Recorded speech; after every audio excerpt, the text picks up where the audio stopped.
Students memorize organic reactions. That's the biggest mistake. Every reaction has got a story. Today we are going to learn how a substrate forms the product by understanding the reaction mechanism. So reaction mechanism or the reaction has got 4 characters: substrate, attacking reagent, intermediates like carbocation, and finally the product. So let's begin.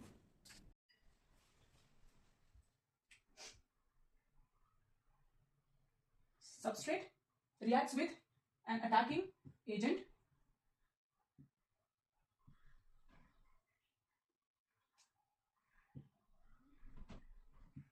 which forms the intermediate. Then here in today's intermediate we'll be learning about carbocations. Then the intermediates give rise to the products. So this is your main reaction mechanism. Now let's begin. First is, what do you mean by substrate? So the starting material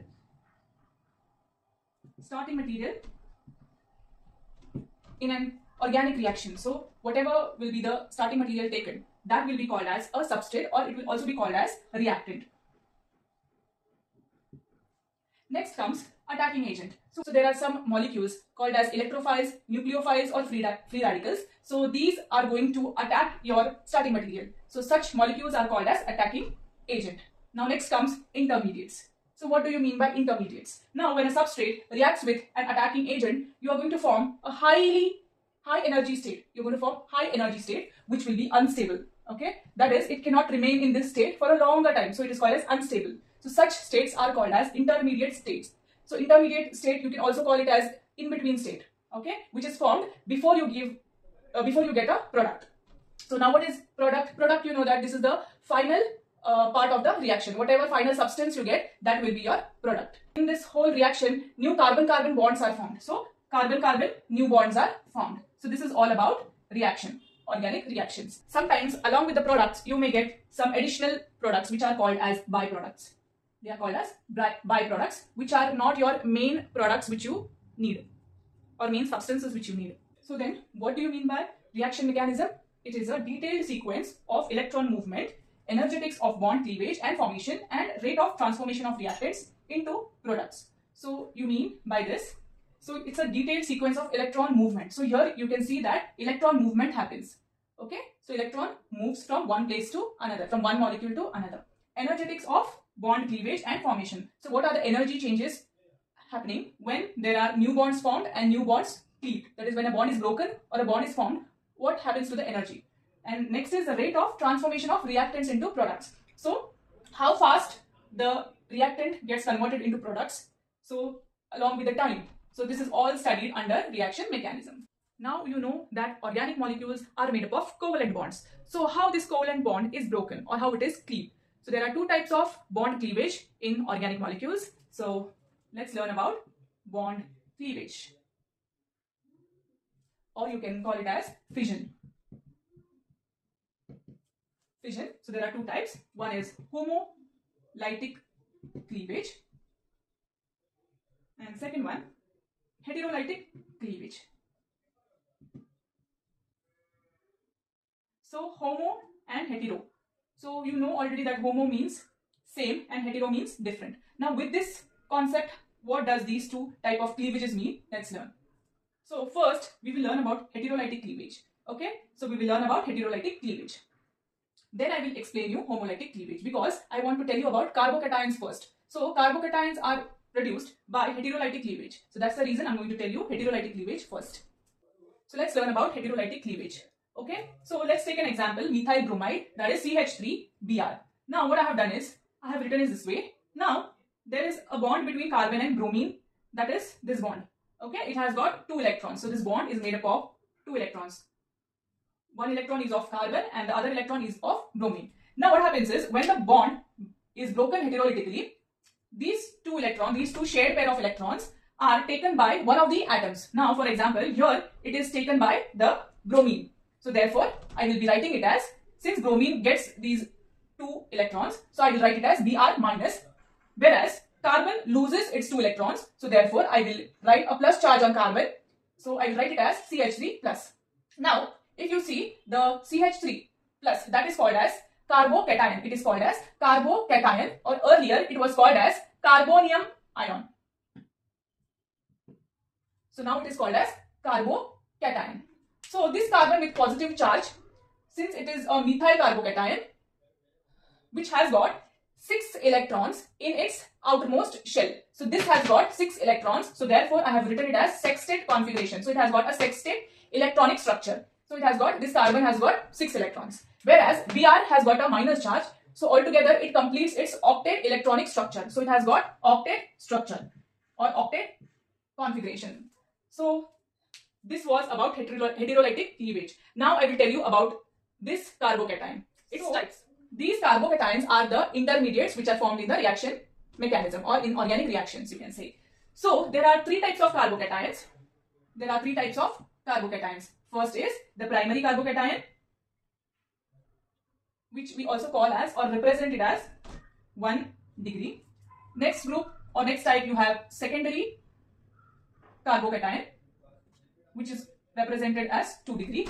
And the third type of carbocation is the tertiary carbocation, which we represent as 3 degree. So these are 3 types of carbocations: primary, secondary and tertiary. Now let's learn it with examples. What is primary carbocation? Now for example, let's take CH2, and there is a plus charge on this carbon. If this carbon containing plus charge, if it is attached to one more carbon atom, or you can say if the carbon containing positive charge is attached to one carbon, then it is called as primary carbocation. Next, what is this? So this is CH3CH2 plus, means it is an ethyl carbocation. It is ethyl carbocation. Because CH3CH2 is an ethyl group, so it has got 1 hydrogen less, so it is an ethyl group, and the carbocation is called ethyl carbocation. Next, for secondary carbocation, let's take an example. Now I will write this CH2 as it is, and carbon has got a positive charge. Let me give this positive charge on carbon here, and if this is connected to 2 different carbons, that is carbon containing positive charge is connected to 2 different carbons, here and here. So there is 2 methyl groups attached to carbon containing positive charge. So therefore, let me just write it as CH and not CH2. So this carbocation is called as secondary carbocation. Now for tertiary carbocation, okay, before that, let me tell you what is this name. What is the name of this carbocation? It is called as isopropyl. Since this carbon attached to 2 methyl groups is an isopropyl group, so this particular carbocation is called as isopropyl carbocation. It's called as isopropyl carbocation. And next is your tertiary carbocation. So, example, carbon with a positive charge is attached to 3 different carbons or 3 different methyl groups. Is called as tertiary butyl carbocation. It's called as tertiary butyl carbocation because C containing a positive charge attached to 3 different methyl groups is a tertiary butyl group. It's a tertiary butyl as per the naming of organic molecule. So now we will be learning about the stability of carbocations. That is, which type of carbocation is more stable and which is least stable. Okay, we will be learning about its order in the next step. Now let's see the stability of carbocations.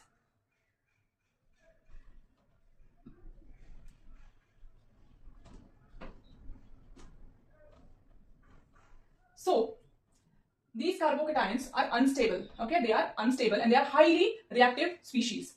Okay, they react with the molecules. They are highly reactive.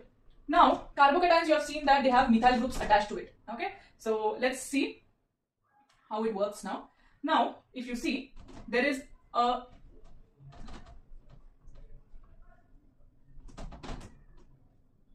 this type of carbocation, that is CH3 plus a positive charge on carbon atom. So this type of carbocation is called as methyl carbocation. Methyl carbocation.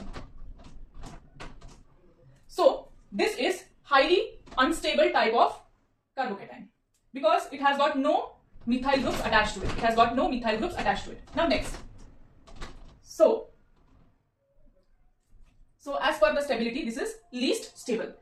Now let's take this CH3, CH2 plus. So a positive charge on this carbon, that is carbon containing 2 hydrogen atoms. So this is called as ethyl carbocation. It is called as ethyl carbocation. Why ethyl? Because it has got CH3CH2 group, that is ethyl group. So it is called ethyl carbocation. Now this carbon which is having a positive charge is attached to only one CH3 group, one methyl group. So therefore it is more stable when compared to the CH3 plus, that is ethyl carbocation is more stable than the methyl carbocation because it has got one CH3 group attached to the carbon containing positive charge. So next is this carbocation which I am writing here.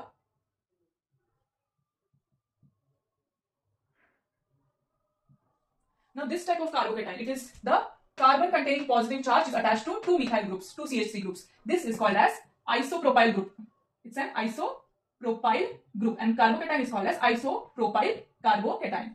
So carbon containing positive charge is attached to two different CH3 groups, two different methyl groups. So therefore this is called isopropyl carbocation and it is more stable than ethyl carbocation. So isopropyl carbocation is more stable than ethyl carbocation because it has got two methyl groups attached to it. Next.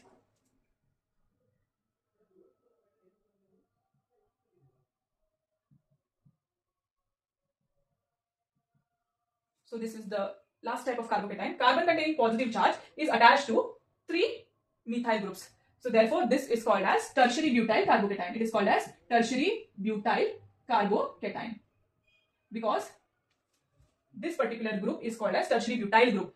So 4 carbon atoms are there. So it is a tertiary butyl group and the carbocation is tertiary butyl carbocation.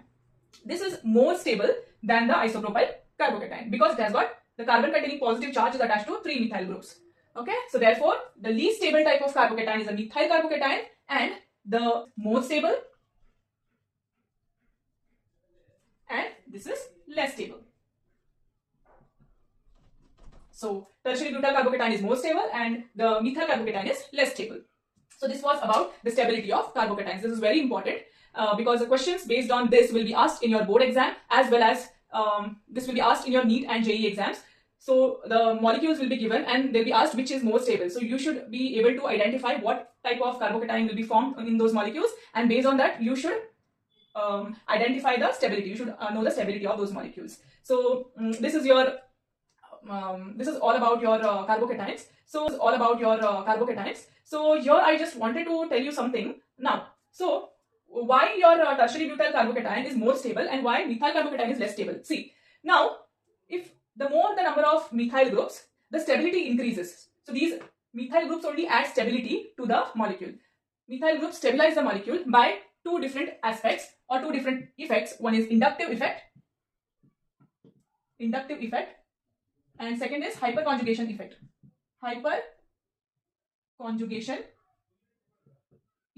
So what are these inductive effect and hyperconjugation effect? You will be learning in the coming classes.